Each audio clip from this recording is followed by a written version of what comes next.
What's going on, Love Tribe? Hey guys, thank you for joining us here at I Do Podcast. If you are new to the show, you are in the right place if you want to improve your relationship, whether you're single, dating, or married. And if this is like your 100th episode, or maybe, what are we on, like 140? 140 something. Yeah. Well, then thank you for joining us. Welcome back. I wonder if there's anyone out there that's listened to every single one. Let us know. Send us an email. I have. We're going to send you. You have? Yes. Hopefully. I have too. So there's two people in the world. Two people. Anyone else? That'd be kind of neat to know. We'll give you a big virtual hug. But thank you for joining us, guys. And today we have Dr.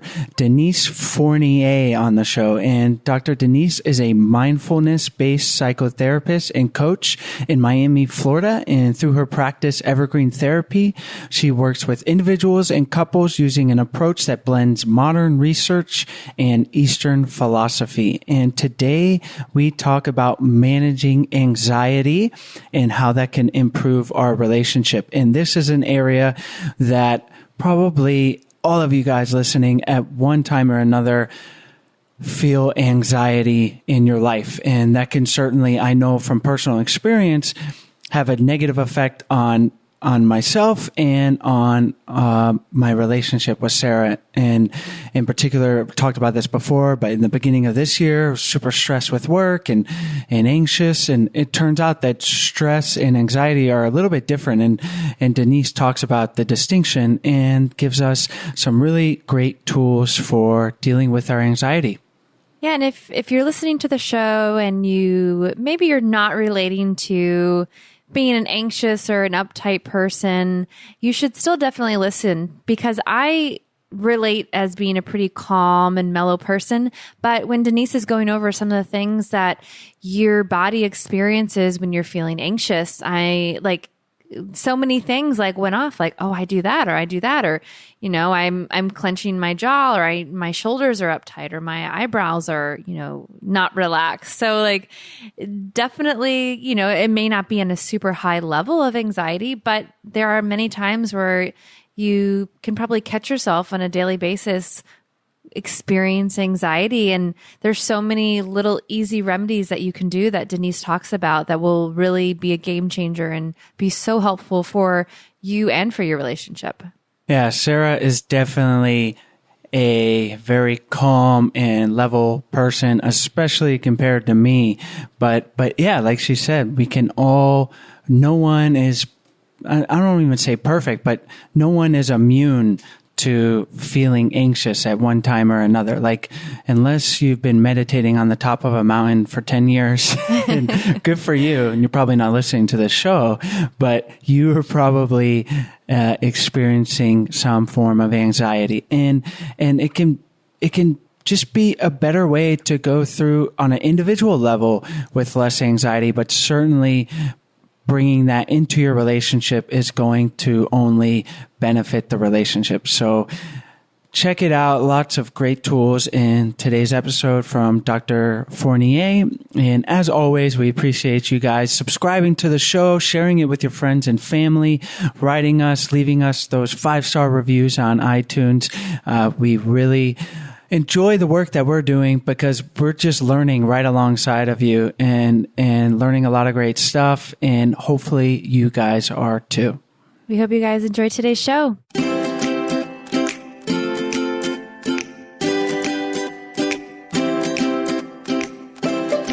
Hi, Denise. Thanks so much for joining us on the show today. Hi, thanks for having me. Denise, we've given our listeners a little overview, told them about your private practice, the work that you do. Why don't you take a minute, tell us about yourself and why you enjoy helping people improve their relationships? Sure. So I have, as you said, been in private practice for the last couple of years and have been in the field of therapy for about 10 years. And in the field of psychology as a student and as a research assistant for about 15 years. And my decision to become part of the mental health field was really born out of, as you said, a desire to support people in their relationships and even at a deeper level in their understanding of what the human experience is and how to navigate it with some clarity and some grace and some integrity. This is something that I became interested in at a really early age, and I found that this was a calling for me and a way for me to walk alongside people in that journey and all the ways that that can manifest, including supporting people's relationships with themselves and with each other and with the life experience in general. So this has been my path, and I can't imagine doing anything else. Oh, that is a beautiful thing. And it is certainly a journey and figuring out how to navigate through life and its complications. And then you have doing that with yourself, like you mentioned, in the relationship with ourselves, but then we bring in a partner or significant other, and then things can get a little bit more complicated. But it's all work that is worth doing. In today's topic, we're going to talk about anxiety and how we can deal with anxiety and how that's going to help ourselves and it's going to help our relationship. So why don't we start with defining what anxiety is, and then we could talk about how we can cope with it. Sure. Well, I guess it helps to start with a distinction.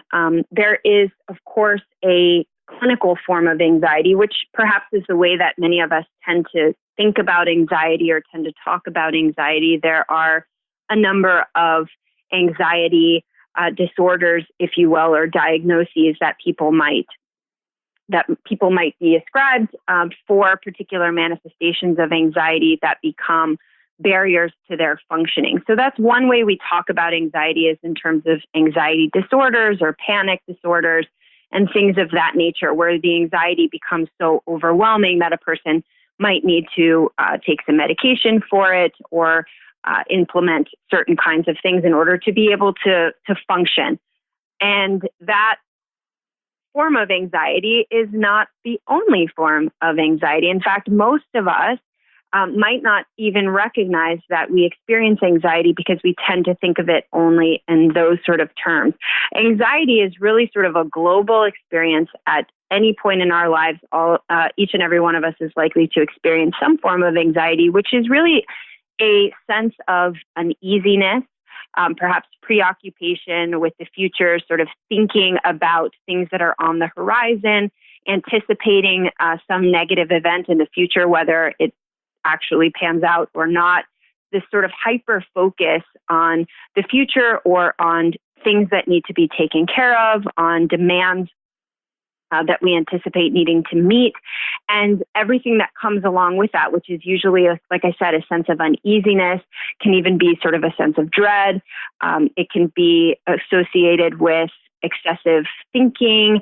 It can also manifest as a physical experience, so feeling sort of agitated, feeling irritable, feeling tightness in the muscles, changes in the breath, all of these things that we might experience and we might call stress, for example, can be forms of anxiety. And so it's really an experience that is familiar to most of us, whether or not we would classify it or have it classified as a clinical form of anxiety, if you will. After you mention all those different types of ways that are categorized as anxiety, I'm like thinking to myself, I'm like, oh my gosh, do I do this or do I do that? And I feel like so many of those things are probably that a lot of people do on a regular basis, and they don't even realize it. Yeah, absolutely. And it makes sense. You know, we come about this very honestly. We live in times that are extremely demanding, and we have a lot of pressure to perform in so many different domains of our lives, so many deadlines and so many roles that we need to play, and it's ongoing.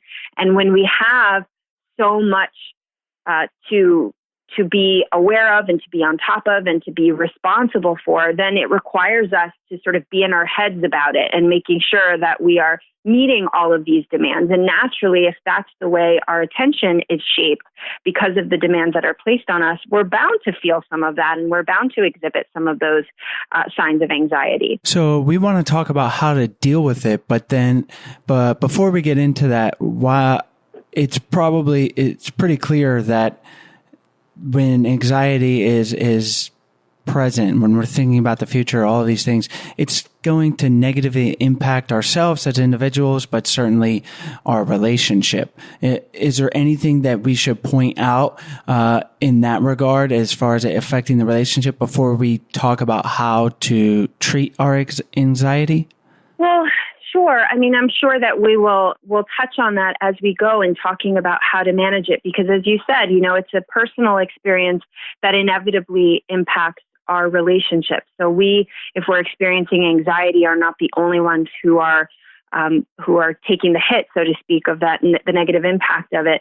I would say that one of the most important things to point out in terms of how anxiety manifests in relationships is that it tends to look like reactivity. So we may not think about it in terms of anxiety when we're looking at how it plays out in a relationship, but certainly we can pinpoint where the reactivity is happening.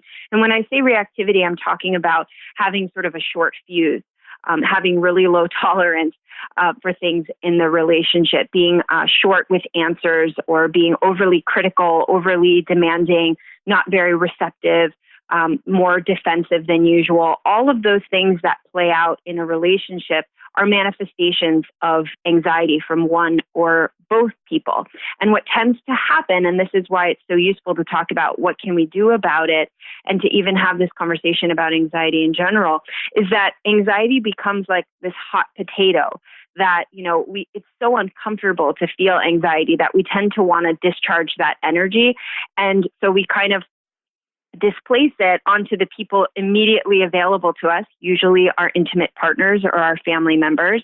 And our family members tend to absorb that anxiety, and then it becomes their own. And so then they develop their own sort of reactivity or pick up this sort of stress. And then they sort of want to discharge that energy and it goes somewhere else, and they bring someone else in, like maybe, if there's a disagreement in the relationship, one of the partners might call his or her mother or call a friend and vent. And that's a form of discharging anxious energy that then the other person on the other side of the phone has suddenly absorbed and taken on as their own. So there's this real kind of contagion effect of anxiety. It becomes very, very contagious and becomes really widespread really quickly if we're not aware of it and aren't taking on the responsibility of managing it. When you were talking about some of the ways that people will really, I guess, have anxiety in their relationship, to me, some of it kind of sounded like stress. And just because, Chase and I kind of we've talked about this before, we've dealt with some stress in our relationship and then how it manifests in our relationship in a negative way. But maybe I just don't really know what the difference between stress and anxiety is. Do you mind? Can you give a brief, maybe just tell the difference between the two for our listeners and for myself? Sure. And you're wise to see that there is a lot of similarity between the two because they are very similar experiences. Like I said before, at the sort of clinical level, when we think about anxious people or people with anxiety, a lot of us are really thinking about people who have such chronic or crippling anxiety that they, might need assistance for medication or something like that in order to even function. But that's not, as I said before, the only form of anxiety. A lot of us have this sort of low-lying anxiety, and that's part of our common experience. And that form of anxiety is very similar to stress. And one of the reasons why it's so similar to stress is because the same parts of the brain and nervous system are implicated in both. So the same parts of our brain are active when we're experiencing stress and when we're experiencing anxiety. The difference between the two is really negligible. The primary difference, if there is one, between what it's like to be stressed and what it's like to be anxious is that when we're anxious, our minds, our conscious minds, are usually more involved in the activity. So stress is something that's going to happen naturally if we are, as we are in our modern day sort of circumstances, facing demands on our time or having to function at a really high level of activity for really extended periods of time and expending a lot of a lot of energy in our day-to-day activities, the pressures of daily life in our professional lives, in our family lives, all of that is going to bring about stress. And we're going to feel that at a physiological level. Sometimes we're not that aware of how stressed we are, but our bodies are taking the score for how much stress we have in our lives. But we can operate at a really high stress level without being totally conscious of it. Where anxiety, the difference when anxiety is happening is that our conscious minds tend to get hooked in and we tend to start to hyper focus on what the things are that we need to get done. And we might tend to go down certain paths of thinking about what needs to get done and is it going to get done? And what if this happens? And what if this goes wrong? And what if I don't meet that deadline? And those sorts of anxious types of thinking that we're more present to, that we're more aware of, that we're more conscious of, tend to be the thing that makes the difference between anxiety and stress. Otherwise, the two tend to be pretty much the same. Well, thank you for that distinction, and that's helpful. And I am particularly curious how to deal with anxiety because all of these things are resonating with me. I can definitely be an anxious person. We've talked about it on the show in the past, in particular in January. It was like a hectic month for me with work, and I definitely brought that home into the relationship in a bad way. So let's talk about how we can confront this anxiety and learn to manage it. Yeah, great. You said something really important, which is that it started to manifest in a bad way. And I think that's really useful wording because the truth is there is a good side to stress and anxiety. As uncomfortable and unpleasant as it can be when we're not managing it well, it does serve an important function. There is a sweet spot, if you will, where a certain amount of anxiety or a certain amount of stress can actually serve us. The fact that the two of you accomplish as much as you do and get as much done as you do, you can attribute in some part to anxiety because anxiety is what activates us, is what alerts us to the fact that there are things that need to be done. And it gives us that, it sort of propels us into action in this way that allows us to perform certain activities. Now, too little anxiety is going to make it so that we don't really put too much effort forth at all. And that may not necessarily be a good thing. And too much anxiety can be crippling. So it's really a matter of how do you utilize anxiety in such a way so that it can serve you and not be a detriment or a barrier to your life and to your functioning. And so really the first step in managing anxiety is becoming aware of its presence, taking inventory of, how am I functioning? What do I have on my plate right now? How am I feeling? What am I experiencing? And this is sort of an ongoing questioning that we engage in that helps us to develop a sense of awareness of ourselves in relationship to anxiety. So that's really step number one. As you two know, and as your listeners might know, I consider myself a mindfulness-based therapist, which means that I utilize as a foundation of the work I do, as well as a foundation for my life, the practice of mindfulness, which is really about paying attention on purpose in the moment. This is step one of managing anxiety. If we're going to utilize anxiety for good, and we're going to manage it in a way that helps us to function optimally, we have to be present to what our experience is. So this is really the first step in managing it, is noticing it and noticing how we're responding to it. So with that awareness, we can then determine, is there a different way for me to respond to this that allows me to get done what I need to get done without all the negative side effects? Is it possible for me to meet this deadline do what I need to do to take care of my responsibilities here and at home, and also be settled and grounded enough in my experience that I'm not feeling all of this discomfort and I'm not discharging this energy in negative ways onto the people around me. So I don't want to be too long-winded with my response. If there's, if there's anything that either of you wanted to comment on, I could talk about this all day. But really, as a step one, that's really the first place where it all begins. And that's a lifelong body of work, that ongoing self-awareness to say, what am I feeling? Where is anxiety in my body right now? How am I relating to the pressures that are being placed on me? How am I relating to life right now? And then with that awareness comes the ability to take the next steps toward managing the anxiety. Those are all really helpful tips. And I like how you mentioned that anxiety can be good. There's a reason we have these emotions. And this is something that I struggle with as someone who's very type A, goal-driven, anxious, that it helps me get things done. Like, it can really motivate me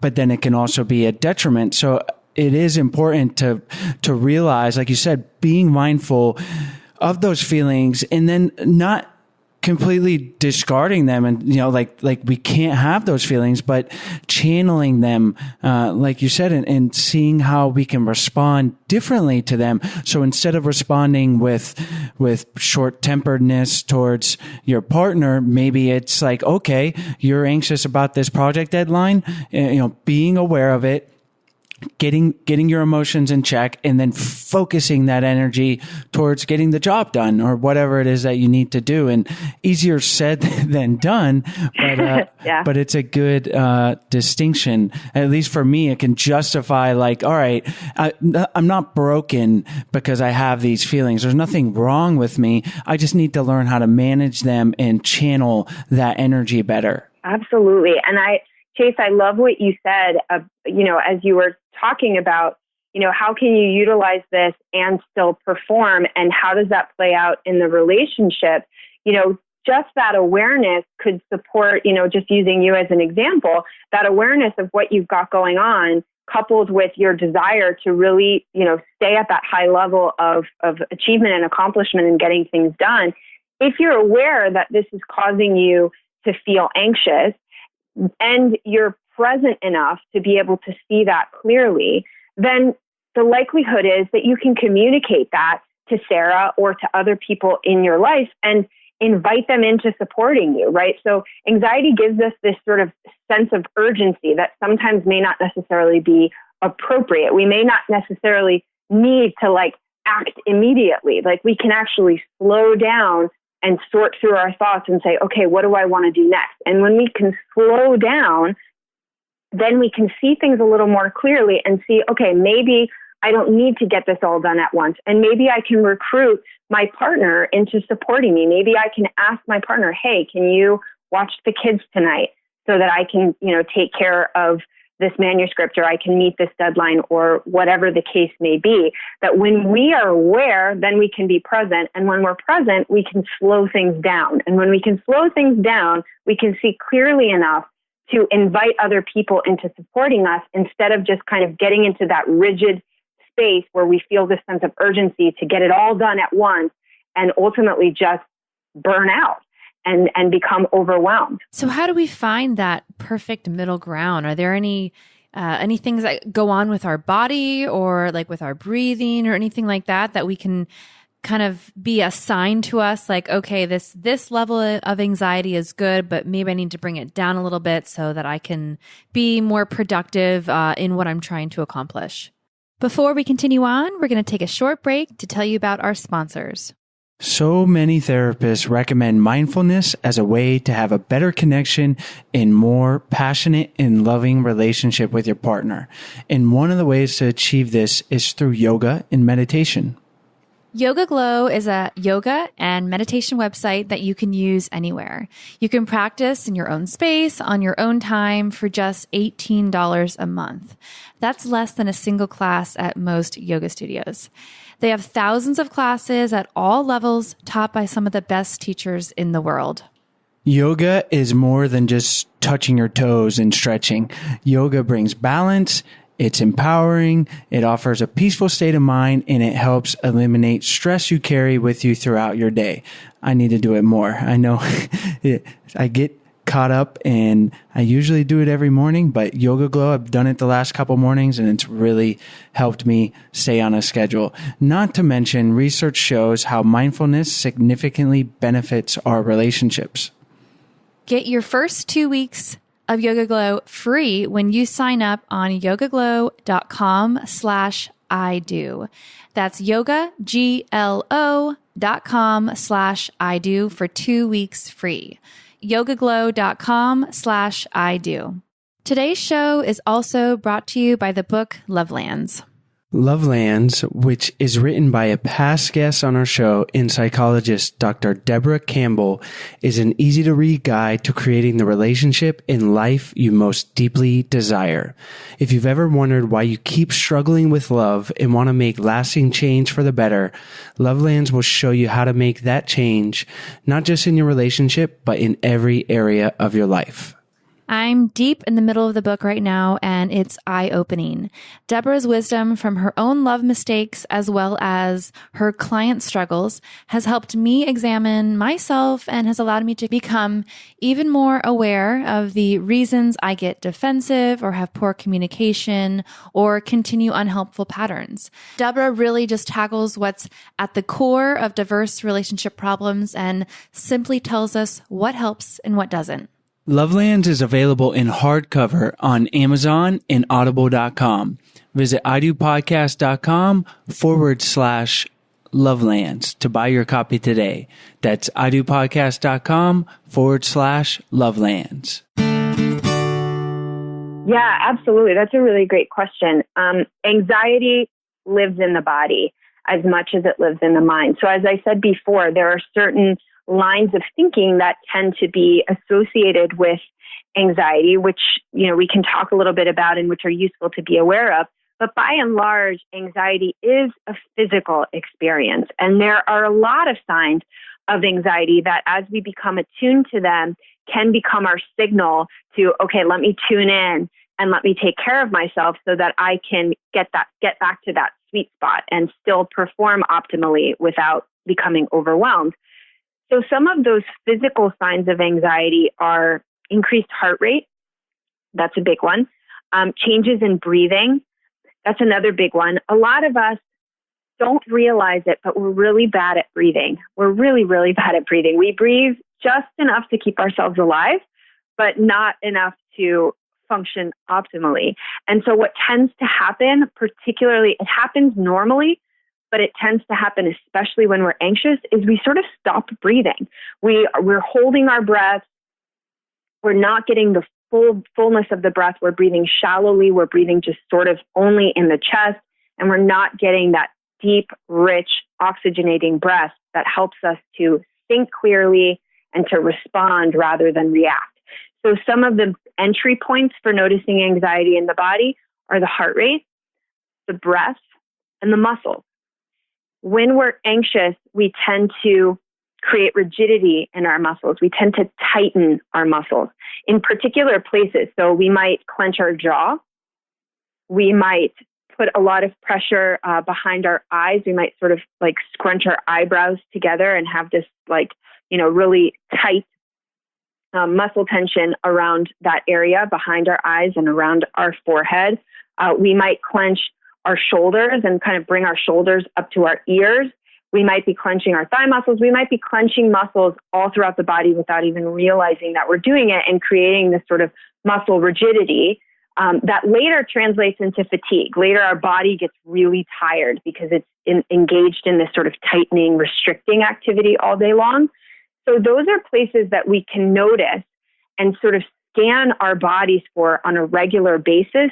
That will be the indicator, as you said, Sarah, that, okay, this is a good time to check in. How can I check in right now and soothe myself so that I can step back into that sweet spot and still perform without experiencing the discomfort of anxiety? So those are the big places that I invite people to check for. And that's a simple adjustment. So if you're aware of it and you see that you're clenching your jaw, for example, which is a really common one for anxious people, you can invite relaxation there, separate your teeth, separate your tongue from the roof of your mouth, and just sort of relax into that space. And with your mind's eye and with your intention, just send relaxation to that part of your body. And that makes a big difference and actually sends the signal to the rest of your body that it's okay to relax. This is a time for relaxation, right? It's same thing. It's just intentionally lowering your shoulders sends that signal of relaxation throughout the rest of your body.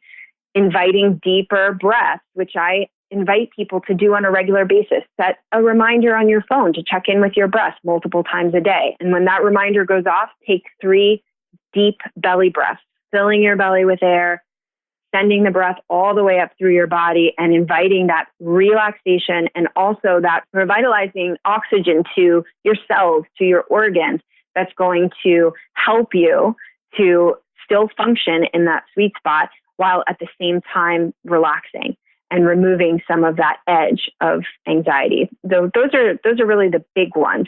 The other one to notice, Sarah, is the anxiety experience tends to also operate at the level of the mind. And when we're anxious, we tend to be really cluttered in our thinking. We tend to have a really hard time thinking clearly because a lot of stuff is going on in the brain that's making it difficult for us to do that.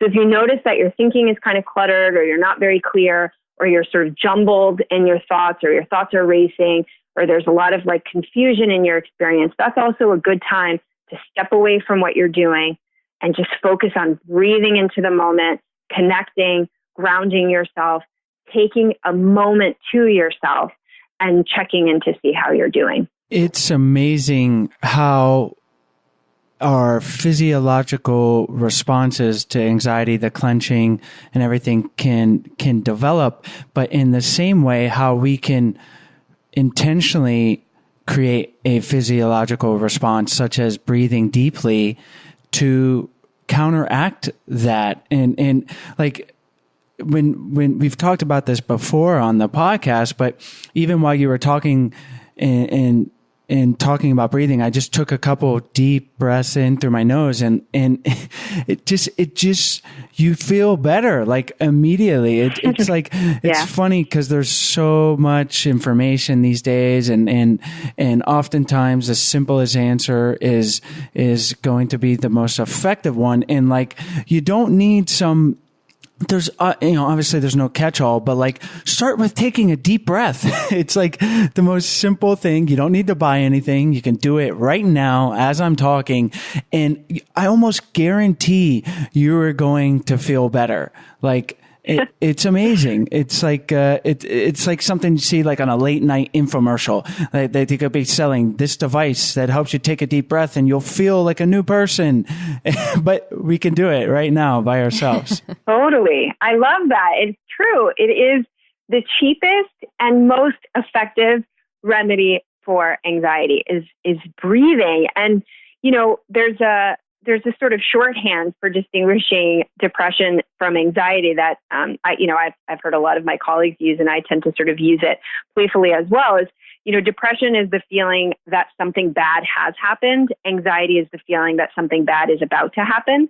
And so, just to invite depression in for the purposes of this, like our experience of depression is in relationship to the past usually, and our experience of anxiety is in relationship to the future. So anxiety lives in this anticipation of the future, and depression lives in this dwelling over the past. And so the immediate sort of entry point of the remedy for these is the present moment, because when we're present in our experience right here and now, we tend to be okay.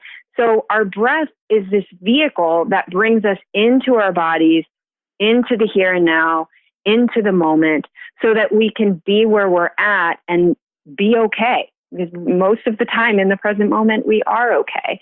And along similar lines, our 5 senses can do the very same thing So just as, Chase, you took those couple of breaths and it automatically just kind of brought you into this different sort of energy space, we can do that with our five senses as well. So unhooking from the thoughts in our minds, unhooking from whatever might be around us or demanding of us in the moment, and connecting to the sense of sight and just sort of scanning the environment, looking around, closing our eyes, connecting to the sense of smell, connecting to the sense of sound, touch, smell, taste, and rooting ourselves in what's my experience here and now. And neuroscience research shows that we can't simultaneously be thinking conscious thoughts and connected to our five senses at the same time. So what that means is that if we're connecting to our five senses in the moment, we're giving our minds, our anxious minds, a break. And we're creating that bridge to the present moment that allows us to really settle in, relax, and alleviate that anxiety. I have a short mindfulness meditation that I listen to sometimes. And one of my favorite parts is just in the beginning when they're talking you through, bodily awareness, and it starts at your head and you work your way down to your toes. And you mentioned this as just relaxing your jaw, unclenching your jaw, relaxing your face muscles. Like, we carry so much of our stress and anxiety and emotions in our bodies and just having that present state awareness to breathe through it and yeah, like, it sounds weird, like relax your eye muscles, like the back of your eyes, but if you do it, and you, like, don't do it if you're driving right now or anything, but if you do it in the morning, when you're relaxing and maybe doing a meditation, it really is a profound way to center yourself and just be present and start your day off well, or to do it maybe before you interact with your partner. And this is something that you mentioned in one of your articles as a way to deal with anxiety, is taking your time when you respond. So we have all these emotions, or it might not even be anxiety, but we're like in a argument with our partner, and rather than just being so reactive all the time, just being present and take time to think about how you're going to respond. Take time to let the anxiety of your workday subside, breathe through it, and then interact with your partner. So maybe you can talk a little bit about that. Yeah, absolutely. I'm really glad you invited that in, because as you were talking about the meditation and how effective it is to just take, even if it's not a formal meditation, even just 30 seconds to tune in and breathe and relax. How, just as anxiety is infectious and contagious in its own way, relaxation is also. And so, if we are focused inwardly on managing our anxiety, the likelihood is that we're going to get better outcomes and better results in our interactions with our partners, because our partners are going to respond in kind. We're always mirroring each other, and we're always providing a reflection for each other in our relationships. So taking responsibility for our own anxiety and for managing that anxiety, for really just taking responsibility for our own internal experience and how we manage that, goes a long way in our exchanges with our partners and our interactions with our partners. So this idea of shifting from reactivity to responsiveness is a big one, within the context of anxiety, or really just within the context of relationships in general. It's something I talk about a lot with the individuals and the couples I work with. Reactivity is quick to answer. It's rigid. It can be defensive. It can be combative. It is instinctive, and there's not much conscious, deliberate thought involved in it. And when we're anxious and we're not guarding that anxiety and not managing it, we're very likely to operate from reactivity. And that reactivity becomes contagious, and again is likely to incite reactivity from our partner, and then off we go, and then there's conflict, and then there's disagreement, and then there's difficulty meeting each other and finding resolution and connecting. And the remedy for that, or the inverse of that, is responsiveness. So responsiveness starts at the individual level. It starts with both partners, both individuals, doing the work of checking in on a regular basis and doing that, personal management that we've been talking about. So, with my partner, I have, through my own, process and practice of mindfulness, developed the ability to sort of notice when I am no good for a conversation with my partner. And on my best days, I don't always do it so well. On my best days, I say, hey, can we revisit this later? I need a minute. I need to check in. I need to take care of myself. And then I promise you, this conversation is important to me. Let's come back to it. Because I know in the moment that my partner's approaching me, I'm in the space of reactivity and we're not going to get too far. But if I can take that moment to turn inward and give myself that space, then I'm much more likely to be responsive. And what I've found in my relationship, and I see it with the couples I work with, is, as I said before, relaxation is contagious also. So if I tell my partner, hey, I'm taking a minute for myself to turn inward so I can be really responsive to you in this conversation, he ends up doing the same thing.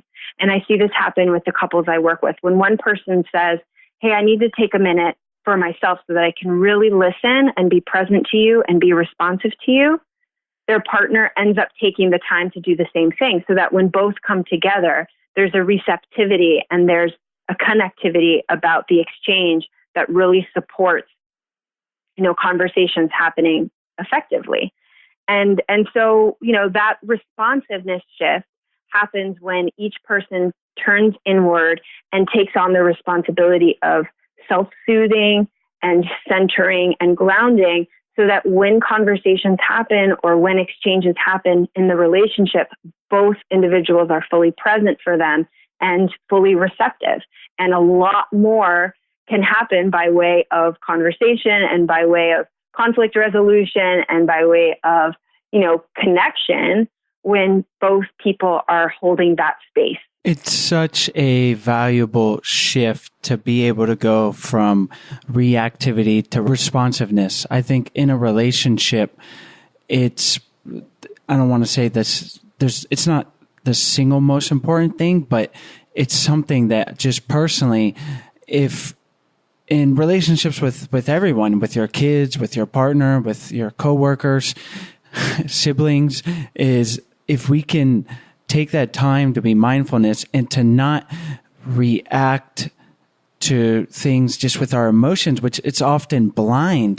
We go back to these things that were created when we were a toddler, and in our responses that we're not even thinking, and more often than not, it's not going to be productive. So it's such a valuable tool to improve all areas of your relationship, and just to help yourself and to not be so anxious and just navigate your life in a much easier way. Absolutely. Imagine if we were all doing it. And, like you said before, it's free and it just takes a couple of minutes, and it goes a long way in our relationships. And, if we think about our relationships as mirroring us back and we're all just sort of mirroring each other, then the changes we make internally make a big difference in shifting our environment and shifting our experience of life. And that sort of becomes reinforcing in its own way. So it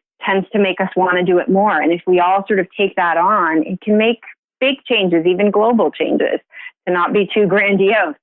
No, it's not. And it is so true. And one of the things I want to talk about before finishing up, and this could be a whole other podcast, but it's something that I'm personally interested in, and that is nutrition and how that it can affect our anxiety and our mood, in particular caffeine. So I feel like when I drink coffee, I get more anxious. I get more irritable. And so I looked it up, and a lot of it can manifest itself, the caffeine, by increasing your heart rate, making you feel, more anxious. Is this something that you try to address? And I just want to bring it up because it might be a good place to start, besides, taking the breath, and that is definitely good, but maybe trying to eliminate, or add things to your diet? Gosh, that is excellent. And I'm really glad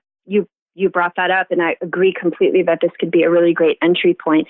I absolutely do address this with people, and I address it at the level of lifestyle ultimately, and taking a general inventory. And there are a lot of ways that we can do this of, how the things that we are doing and the things that we are consuming influence the way that we are responding to life. And caffeine is a big one, particularly, in office environments. Office environments tend to be very, very anxiety-driven places. One, because of the demands, of course, and the nature of the workplace in general, but another because, people tend to be serving themselves multiple cups of coffee a day, tend to be sitting at the desk with shoulders up to the ears, staring at a computer screen all day long. And all of this has an effect on our functioning, whether, we're conscious of it or not. I have lots of clients who used to work in office settings and then became entrepreneurs and only then noticed, man, what a difference, what a difference in terms of how I'm functioning because of all of these different factors, and just being around other people's energy all day long without taking a moment to turn inward and unplug for a minute and check in and get grounded. So there's a lot of things. Nutrition is a big one. The kinds of foods we're eating are going to, cause us to have crashes throughout the day, to be excessively energized in a way that might be scattered and unfocused, and then, resulting in a big crash that makes it really difficult for us to focus then also for different reasons. So food is a big one. Another one is sleep. If we have not gotten proper rest, if we haven't slept enough hours, and now thankfully there's a big revolution going on about sleep. Arianna Huffington's book is an excellent one.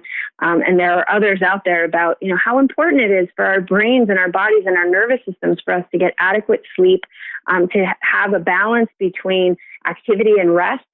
So, if we work in a sedentary sort of way, then it's really important to implement some form of activity to expend some of that energy. Spending time outdoors is a big one. And so if our day doesn't provide for that, that's a place for us to really look into how we might be able to do a little bit more of that.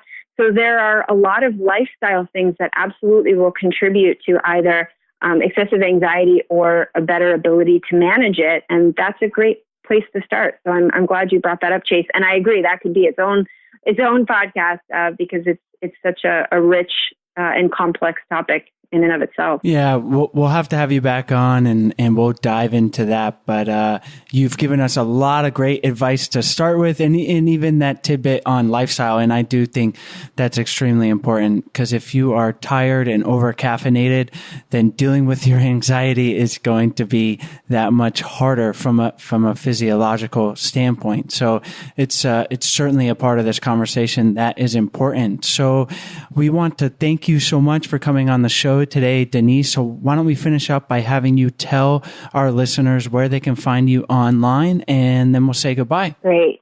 Thank you so much, Sarah and Chase, for having me. I love the podcast. I love the work you're doing. And for everybody listening, you can find me online on my website at www.evergreen-therapy.com. I'm also a regular blog contributor to Psychology Today. So you can check out my blog. It's called Mindfully Present, Fully Alive. And you can catch me on Instagram as Evergreen Therapy and on Facebook as Evergreen Therapy Miami. Perfect. Well, all those links will be on your show notes page on our website at idopodcast.com. And our listeners know to go there to check out all your great resources from today's interview. So thanks again. And we look forward to having you back on the show. And we appreciate you coming on. It was lovely. Thanks for having me. We hope you guys enjoyed today's show. If you want to check out the show notes or the interview links from today's show, head on over to our website at idopodcast.com. Click on the podcast tab, and you'll see this interview up at the top, followed by all of our other past interviews. And while you're on our website, check out our 14-day Happy Couple Challenge.